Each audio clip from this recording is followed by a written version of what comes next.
هياخد صاحبي قد ايه عشان يكسب اصعب تمرينة في العالم جوه المتحف المصري؟ Today, I'm not the main character of the video. It's this guy. Meet my friend عمر. He's a Hyrox athlete. طب يعني ايه Hyrox? Hyrox is a global fitness race. بيميكس الجري with functional training. Each athlete runs 8 laps. After each lap, they must complete one tough workout like rowing, farmer's carry, sandbag lunges, wall ball, and many more. بجد ربنا يكون في عونه. دي هتبقى أصعب حاجة يعملها في حياته. قول لي هتحس بايه؟ حماس. انا صحيت من الساعه 5 الصبح مجنون. حاسس ان انا عايز اروح العب دلوقتي حالا. بس وانا لابس قبل ما انزل بساعه مثلا ساعتين. بالك قد ايه بتمرن الموضوع؟ شهرين هايروكس بس، انما 4 سنين كروسفيت. هتخلصها في قد ايه؟ 43 دقيقه 43 minutes. 43 minutes. مش عايزك تعمل اي حاجه مش عايزك تعمل اي حاجه غير انك تركز. عايزك تجيب 40 دقيقه. كمان 40 دقيقه يلا. That's it for you. بيخبي التوتر على قد ما يقدر بس the stress was getting to him. Okay. He's gonna start right now. I'm off here. Only thing left is for the race to start. There he is. هو خلص أول لاب. دلوقتي the first station rowing.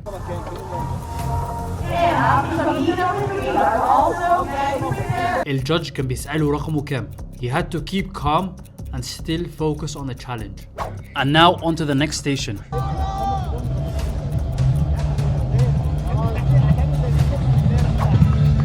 He's doing well. اه هو لحد دلوقتي كويس. ربنا يستر. We're nervous for him, but he's gonna do well. He's gonna do well. So proud. بجد عايش. خلص أول نص بسهولة. فاضل نص التاني. يا رب على خير. Let's go, Omar. Come on, do it again. Let's go. Nice and easy. أيوة كده. أيوة هي لعبة فردي بس كان بيشجع أي حد جنبه. He's not stopping. He's doing very well. He kept on pushing and pushing. He trained so much for this. There was nothing going to stop him. I'm worried now. It's getting serious. About the time. He's doing well, but the time keeps going. ودلوقتي مبقاش فاضل غير آخر جري وآخر ستيشن.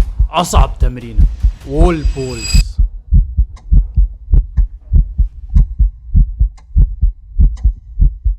هو كمل لحد آخر ثانية. Finished the wall balls and ran to the finish line.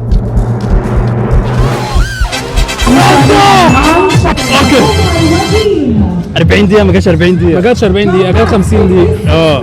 50 دقيقه بالظبط. بس عايش بجد عايش والله. انت حرفيا وقفت. انا تعبت عشان اللحظه دي والله. لازم تيجوا تجربوا الريس ده لازم.